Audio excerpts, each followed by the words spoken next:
जाता। यहां बुद्धि का द्वार बंद करो, हृदय का दरवाजा खोलो।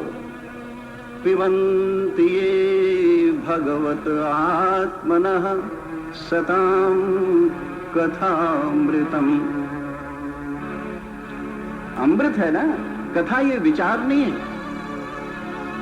पिबन्ति जो पीते हैं, पिबन्ति ये भगवत आत्मनः सतां कथामृतम श्रवणपुटेषु संभृतम्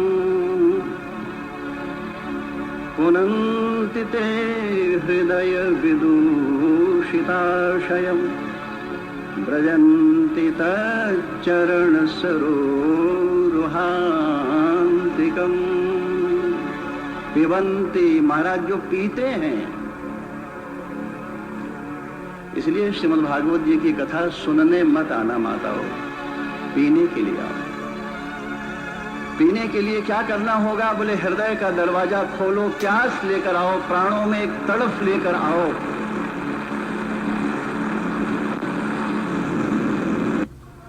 तो महाराज पहले तो इस बात की गारंटी दे दो कि क्या कल है हमारे पास। तुम्हारे साधन का फल कल मिलेगा, उस कल पर जिसका ठिकाना नहीं है, वह कल जो हमारी पकड़ में नहीं है।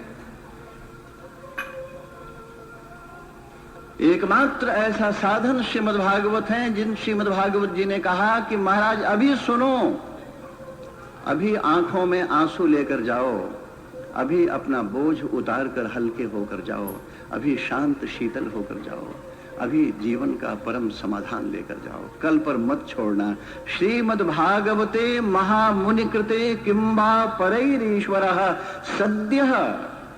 सद्यः माने उसी क्षण, तत्काल। श्रीमद् भागवत पीछे उधार की बात नहीं करते। सद्यः इंस्टैंटेनियस। सद्यः हृदय अवरुद्धते कृतिभिः शुश्रूषुभिः तत्क्षणात्। जिसने भी श्रीमद् भागवत जी के कथा के रस का पान किया है। ऐसा थोड़ी है कि पानी अभी पिए, प्यास कब बुझेगी? बोले महाराज पहले पियो तो, प्यास तो कल बुझेगी। बोले फिर तुम्हारा पानी हमको नहीं चाहिए। यहां तो प्राण जा रहा है, तुम ऐसा नकली पानी लेकर आ गए, तुम्हारा पानी अभी पीऊं और प्यास कल बुझे। हमें तो ऐसा पानी चाहिए जिसे घूंट घूंट कर पीता जाऊं, प्यास बुझती चली जाए, बुझी हुई आंखें खुलती चली जाएं, चेहरा जो निस्तेज हुआ है वो तेजस्वी बनता चला जाए। महाराज सद्यः ऐसा रस चाहिए जो हमारे जीवन का आधार बने, हमारे जीवन का पोषण बने। सद्यः हृदय अवरुद्धते कृतिभिः शुश्रूषुभिः, परंतु शर्त लगा दी, शुश्रूषुभिः, शुश्रूषा। श्रीमद् भागवत जी की कथा को अगर सुनने की भी इच्छा है तो ऐसी इच्छा और ऐसी प्रबल इच्छा कि संसार का और कुछ सुनाई देना बंद हो जाए। यह श्रीमद् भागवत जी के कथा के श्रवण की इच्छा हमारे अंदर प्यास पैदा कर दे, हमारे अंदर एक ललक पैदा कर दे, हमारे अंदर एक तड़फ पैदा कर दे। तब क्या होगा? बोले उसी क्षण समाधान। अभी कथा सुनकर जाना, अभी अपने जीवन का समाधान लेकर जाना, शाम की कथा पर मत छोड़ना। सद्यः महाराज ऐसा एकमात्र उपाय श्रीमद् भागवत। क्यों? क्योंकि रस है, और रस का स्वभाव क्या है? जैसे जैसे पीते जाएंगे वैसे वैसे प्यास बुझती जाएगी। ज्यों ज्यों पीते रहे त्यों त्यों तृप्त होते रहे, त्यों त्यों शक्ति प्राप्त होती रही, सब कुछ बदलता चला गया। इसलिए महाराज यह जो श्रीमद् भागवत है इसका श्रवण नहीं होता, इस श्रीमद् भागवत को पिया जाता है। पिबन्ति।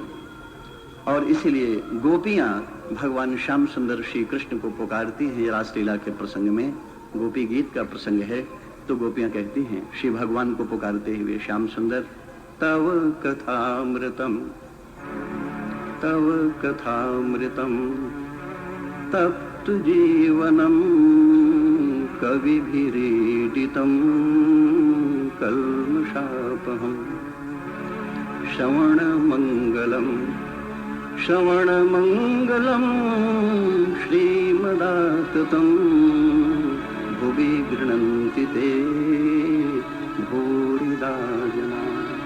तव कथामृतम। कथा अमृत है। गोपियां कहती हैं श्याम सुंदर तुम्हारी कथा तो अमृत है, तुम्हारी कथा तो रस है, इसलिए उसे पीना है। श्रीमद् भागवत जी की कथा का चमत्कार यह है कि श्रीमद् भागवत जी की कथा रस को हम पिएंगे तभी जब हमारे अंदर प्यास होगी, और जब प्यास नहीं है तो फिर उपाय क्या है? श्रीमद् भागवत जी की कथा का पनघट ऐसा अद्भुत पनघट है जो यहां एक ओर तो प्यास बढ़ती है, दूसरी ओर रस बढ़ता है। महाराज रस बट रहा है तो रस को रखने के लिए हमारे पास बर्तन नहीं, खाली हाथ चले आए, धोखा हो गया ना। गंगा के तट पर पहुंच तो गए, इतना निर्मल जल है, ऐसी अद्भुत धारा है, परंतु क्या बताऊं शीशी बोतल तो कुछ लाना भूल गया, पात्र तो है नहीं, फिर कैसे लाएंगे, मौका चूक गए। तो महाराज श्रीमद् भागवत जी की कथा का पनघट ये हमको पात्र भी देता है, पात्रता भी प्रदान करता है, प्यास भी देता है, रस भी देता है और तृप्ति भी देता है। एक बड़ा मधुर प्रसंग आता है। महाराज ऐसा मानकर चलें कि भगवान श्री राधा कृष्ण का विवाह हुआ, यद्यपि हम इसे स्वीकार नहीं करते, अन्यथा संपूर्ण भगवान श्री राधा कृष्ण की लीलाओं का रस मठमैला हो जाएगा, तो भी वो बात अलग हो गई। हम ये मानकर चलते हैं, कथा प्रसंग भी आता है, भगवान श्री राधा कृष्ण का विवाह हुआ। श्री राधा रानी विदा होकर गोकुल में मैया यशोदा के पास आई, पहली बार विदा होकर आई। और जब श्री राधा रानी वापस बरसाना लौट कर गई तो जो कुशल मां है वो अपनी बेटी से ये नहीं पूछती है कि बेटा तू अपनी ससुराल में कैसे रही, तेरी सास ने तुझे तेरे साथ कैसा व्यवहार किया, तेरे ससुर ने कैसा व्यवहार किया, तेरे पति ने कैसा व्यवहार किया।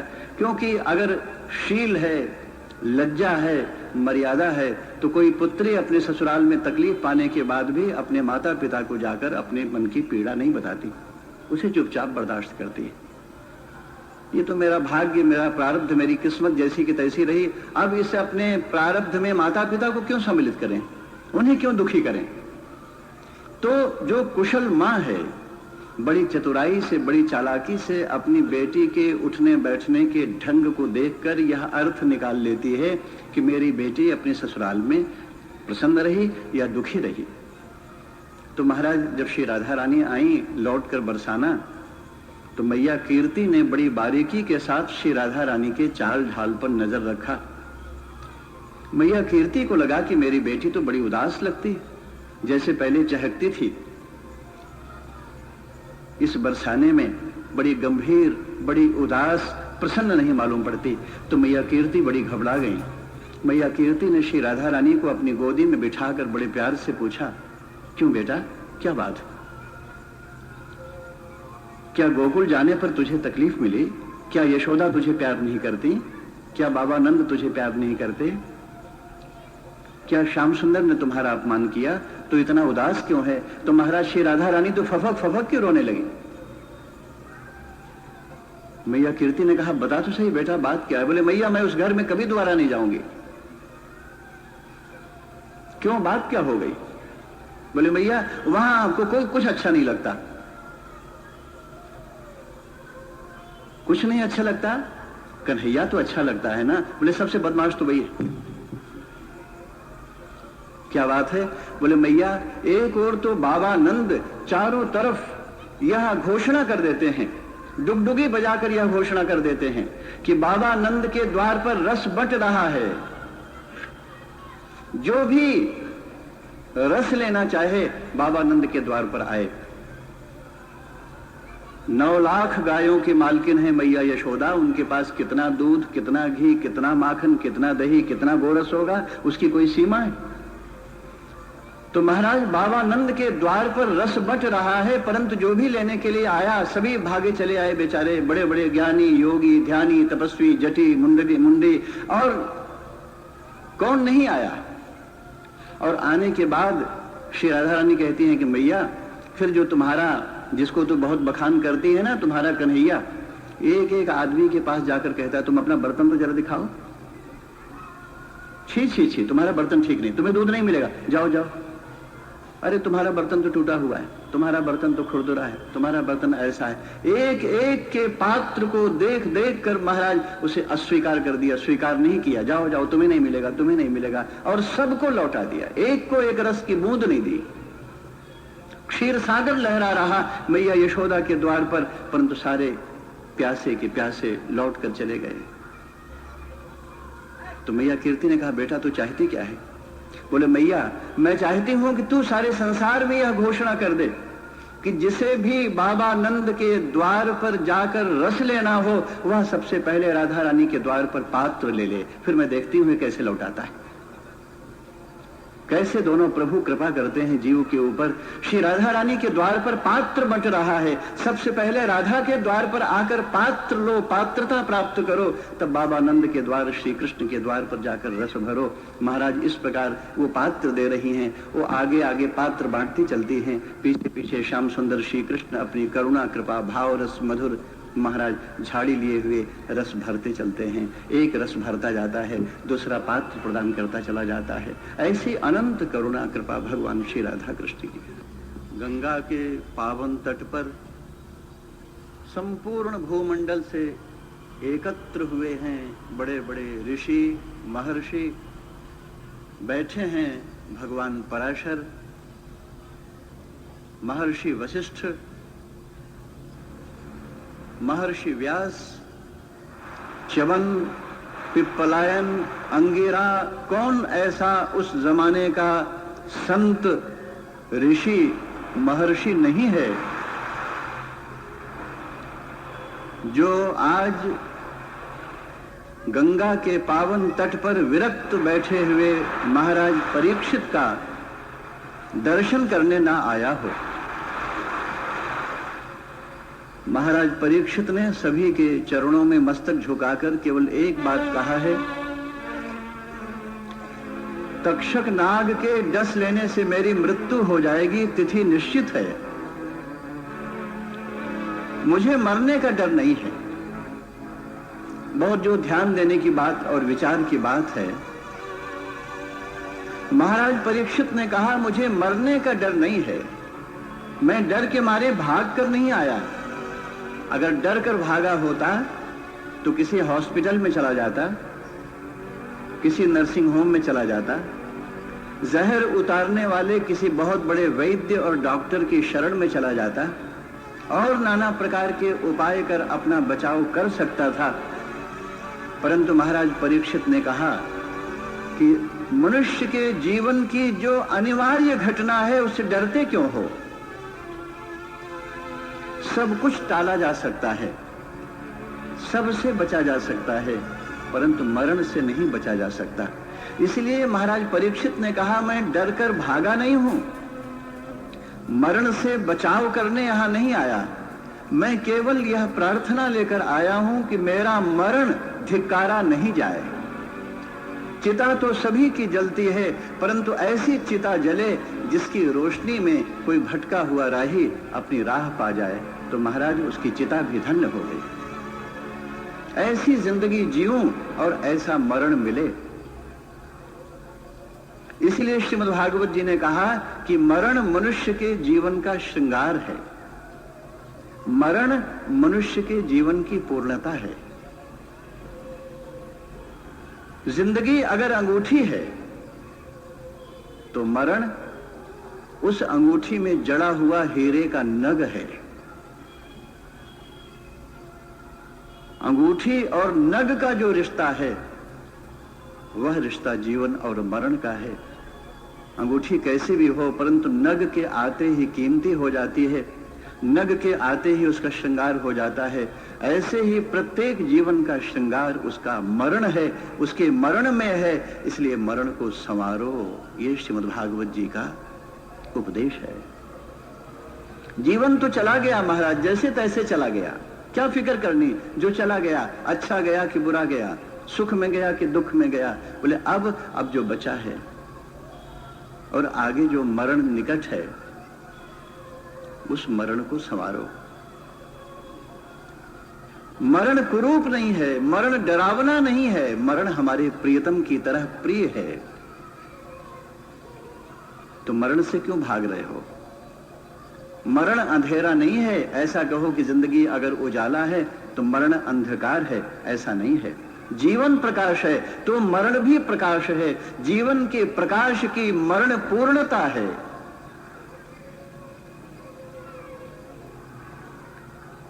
इसलिए महाराज, ये तो हमको लगता है कि भाई अचानक किसी की मृत्यु हो गई, परंतु ऐसा नहीं है। अचानक कुछ नहीं होता, हम पल पल मर रहे हैं, प्रतिक्षण मरण हो रहा है। भगवान श्री कृष्ण ने श्रीमद् भगवद गीता में अर्जुन को कहा कि अर्जुन, देहिनोस्मिन् यथा देहे कौमारम यौवनम जरा तथा देहांतर प्राप्ति ही धीरस्तत्र न मुह्यति। हम तो निरंतर मर रहे हैं, निरंतर हमारा मरण हो रहा है। बचपन मर नहीं गया क्या? और बचपन अगर नहीं मरता तो जवानी आती? बचपन मर गया, किसी ने शोक प्रस्ताव भेजा, किसी ने आंसू बहाए, हाय हाय तुम्हारा बचपन तो मर गया, और भी प्रसन्न हैं क्योंकि बचपन मर गया, जवानी आ गई। ऐसे ही एक दिन जवानी भी मर जाती है, बुढ़ापा आ जाता है। और अब बुढ़ापा मरने जा रहा है तो आंसू क्यों बहा रहे हो? इस बुढ़ापे को भी मर जाने दो, क्योंकि नया जीवन अंकुरित होने के लिए तैयार बैठा है। दाना खाक में मिलकर गुले गुलजार होता है। जब हम बीज डालते हैं खेत में तो बीज, हम चाहें कि हमारा बीज भी बचा रह जाए और अंकुर भी निकल आए, दोनों एक साथ नहीं होगा। इसलिए इस बीज को मिट जाने दो, क्योंकि नया अंकुर आ रहा है। भोर हो गई मलय पवन का,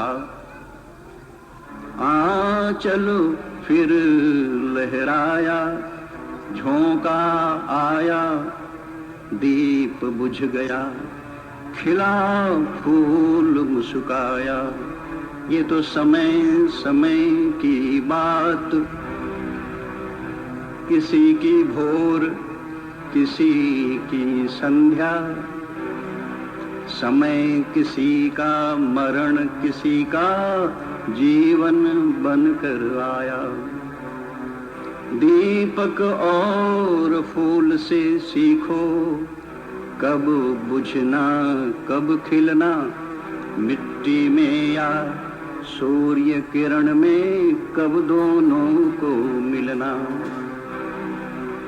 माना शस्य उगाने में, महाराज खेती जब बीज डाला है खेतों में ना, तो लंबा समय लगता है। संवारा है, सजाया है, सींचा है, उसमें से घास निकाली, धीरे धीरे धीरे धीरे कर तैयार हुआ और पका।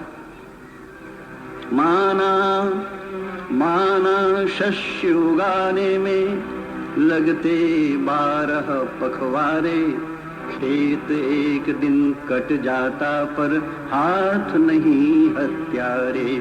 तो कभी अगाई कभी पिछाई, हर खेती कटती है।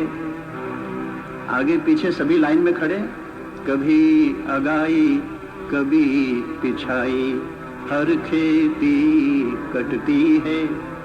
बरसा कर या तरसा कर हर घिरी घटा हटती है।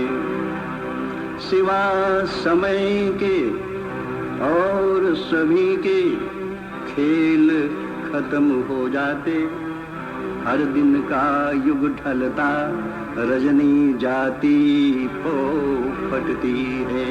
ये तो समय समय की बात, किसी की भोर किसी की संध्या। परंतु महाराज, हर जिंदगी में भोर भी आएगी, हर जिंदगी में सांझ भी आएगी, हर जिंदगी में उजाला भी होगा, हर जिंदगी में मरण का अंधकार भी होगा। परंतु यह उजाला और अंधेरा एक दूसरे के विपरीत नहीं है, एक दूसरे के विरोधी नहीं है, एक दूसरे के पूरक हैं, सप्लीमेंट हैं। मरण जीवन की पूर्णता है। महाराज परीक्षित इसलिए आनंद में उन्मत्त हैं क्योंकि महाराज परीक्षित को इस रहस्य का पता है, मरण डरावना नहीं है। दुनिया में जितने संगठन बने हैं आज तक, चाहे राजनीति के संगठन हो, चाहे आतताइयों के संगठन हो, या नाना प्रकार के संगठन हो, और यहां तक कि चाहे धार्मिक संगठन भी क्यों नहीं हो, सारे संगठन के पीछे कहीं न कहीं यह डर समाया हुआ है कि मैं कहीं मर नहीं जाऊं, मेरा उत्कर्ष बढ़े, मेरा प्रभाव बढ़े, मेरा ही धर्म सर्वत्र व्याप्त हो, मेरे ही धर्म को लोग स्वीकार करें। और इसलिए क्रिश्चियन मिशनरीज जो हैं आज लोगों को लुभाकर, डराकर, धमकाकर, नाना प्रकार के षड्यंत्र कर, भोले भाले जो गांव के गरीब हैं, जो अशिक्षित हैं, जिनको किसी भी उचित अनुचित का विवेक नहीं है, उनको भटकाकर अपने पंथ में जोड़ने की चेष्टा करती हैं, षड्यंत्र हो रहे हैं। महाराज इन सब के पीछे कहीं न कहीं एक डर है, एक भय है। वो बहादुर नहीं है जिसके पीछे कमांडो चल रहा है।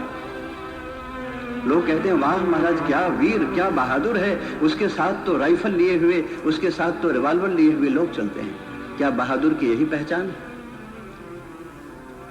आजकल के जमाने में तो महाराज ऐसे संत भी हैं, ऐसे साधु भी हैं जिनके साथ कमांडो खड़ा रहता है। पता नहीं ध्यान गया है कि नहीं, टेलीविजन चैनल पर देखेंगे तो पता चल जाएगा कभी, उनके पीछे कमांडो खड़ा है। ये कैसा संत है, ये कैसा महात्मा है जो कमांडो की छाया में स्वयं बैठा है, तो दूसरे को निर्भय कैसे करेगा? और फिर अगर तुम दूसरों को निर्भय होने की बात कहोगे तो तुम्हारे मुंह से शोभा देगा ये बात कहना? जितने भी संगठन बने हैं इस तरह के, जितना भी आंदोलन हुआ है, और जितने भी देश अपनी अपनी सीमाओं में बंधे हैं, और पूरा विराट विश्व, संपूर्ण सृष्टि मात्र, उसके पीछे कहीं न कहीं यह डर छिपा है कि मैं कहीं मर नहीं जाऊं। और अपने बचाव में ही हमने षड्यंत्र किए हैं, अपने बचाव में ही हम क्रूर और कठोर होते चले गए हैं, अपने बचाव के लिए ही हमने संगठन बनाना शुरू कर दिया है, अपना विस्तार करना शुरू कर दिया है, अपने बचाव में ही अपने देश की सीमाओं का विस्तार करने लगे, अपने बचाव में ही नाना प्रकार के शस्त्र अस्त्र का निर्माण करने लगे, अपने बचाव में ही ये हाइड्रोजन बम, उद्जन बम, अणु बम और तरह तरह के संहारक यंत्र और बम तैयार होना शुरू हो गए, केवल अपने बचाव में। श्रीमद् भागवत जी ने कहा, जिस दिन हमें हमारे जीवन का यह रहस्य पता चल जाएगा कि मरण जीवन की पूर्णता है, मरण जीवन का श्रृंगार है, मरण का डर समाप्त हो जाएगा। जिस दिन मरण का डर समाप्त हो जाएगा महाराज, उस दिन इस धरती पर कोई आतताई नहीं पैदा होगा, कोई आतंकवादी नहीं पैदा होगा, कोई लादेन नहीं पैदा होगा इस धरती के ऊपर, कोई विस्तारवादी नहीं पैदा होगा, कोई तानाशाह नहीं पैदा होगा। क्यों? क्योंकि बुनियाद में जो मरण का भय है, उसी भय ने हमको इन सारे षड्यंत्र और संगठनों के साथ जाने को विवश किया है, अपनी सीमाओं का विस्तार करने को विवश किया है। इसीलिए युद्ध होते हैं, इसीलिए संहार, महासंहार होता है, इसीलिए नरसंहार होता है। इसलिए श्रीमद् भागवत जी ने कथा के मूल में, कथा के प्रारंभ में महाराज परीक्षित को निमित्त बनाकर हमारे जीवन के उस डर को समाप्त कर देना चाहा है, जिस डर के कारण सारे अपराध होते हैं, जिस भय के कारण नाना प्रकार के अनाचार अत्याचार हो रहे हैं, शोषण, हरण और अपहरण हो रहा, वह बुनियाद में बैठा हुआ हमारा भय है। इसलिए भगवान शुकदेव ने कहा कि बेटा परीक्षित, देहापत्य कलत्रादिषु आत्मसैन्येषु असत्स्वपि तेषां प्रमत्तः निधनं पश्यन्नपि न पश्यति। महाराज सबकी चिता जलेगी, जिसको भी संसार में जन्म मिला है उसका मरण होगा, परंतु हमें दूसरे की जलती हुई चिता तो दिखाई देती है, परंतु अपनी जलती चिता हमें नहीं दिखाई देती।